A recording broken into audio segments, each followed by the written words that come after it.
Vous l'ignorez peut-être, mais lorsque vous faites des recherches sur Google et que vous êtes connecté avec votre compte Gmail, Google garde une trace de toutes les requêtes et recherches que vous avez effectuées. Ces requêtes et ces recherches sont enregistrées dans l'historique web. Pour accéder à votre historique web personnalisé, dont vous êtes le seul à pouvoir y accéder, vous allez devoir lancer une requête. Vous avez ici l'engrenage, vous cliquez sur l'engrenage et là vous avez un menu avec différentes fonctions. Paramétrer vos recherches, accéder à la recherche avancée, obtenir de l'aide sur la recherche, l'aide de Google, et accéder à votre historique web. Nous allons cliquer sur l'historique web et nous allons le découvrir ensemble. En fait, l'historique web vous donne des statistiques et des graphes de vos recherches. Vous pouvez savoir que les requêtes qui ont été faites aujourd'hui, avec nos opérateurs de recherche, je peux voir les plus anciennes recherches. Et ici, mois par mois, je peux savoir quel jour j'ai fait des recherches et retrouver facilement un site que j'avais mis de côté, par exemple. Par exemple, si je clique ici, eh bien, j'accède, c'était un document. Je peux tout de suite retrouver facilement ce document. Je peux voir ainsi les recherches jour par jour. Je peux également filtrer en regardant les images, en recherchant les images que j'avais recherchées. Et dans ce cas, vous voyez, lorsque je clique ici dans Images, je vais revenir sur ma requête. Même chose pour les actualités, les recherches que j'ai pu faire dans le shopping, dans les blogs et dans l'application Google Travel. Revenons à tout l'historique.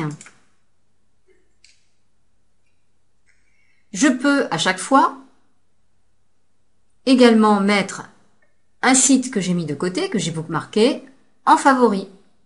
Il suffit de cliquer sur l'étoile.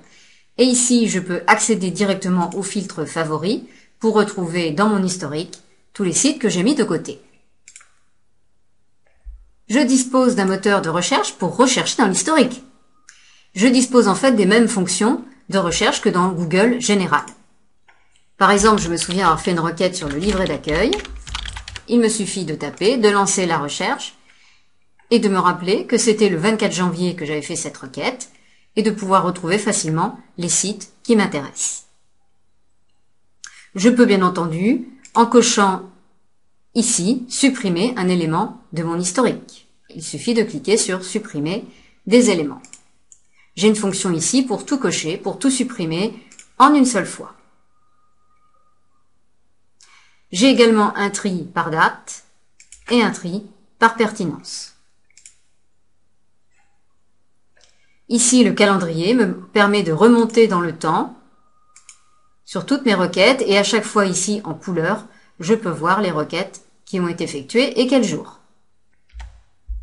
Je peux tout à fait désactiver cet historique si je ne souhaite pas tracer ainsi donc mon historique en allant sur les paramètres et en cliquant sur désactiver. On peut dire que cette fonction remplace la fonction marque-page que vous trouvez dans votre navigateur web. Vous voyez, marque-page qui me permet de retrouver donc des sites.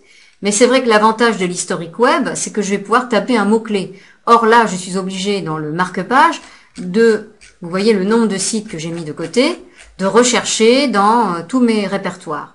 Donc là, c'est vrai que je peux retrouver très facilement et en quelques secondes un site que j'ai visité et dont je ne me souviens plus l'adresse ou le nom.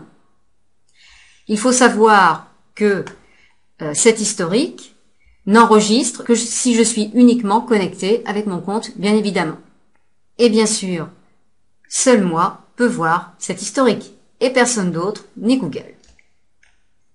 Donc voilà la fonction historique web qui également me propose une recherche interne à mes requêtes et à mes historiques.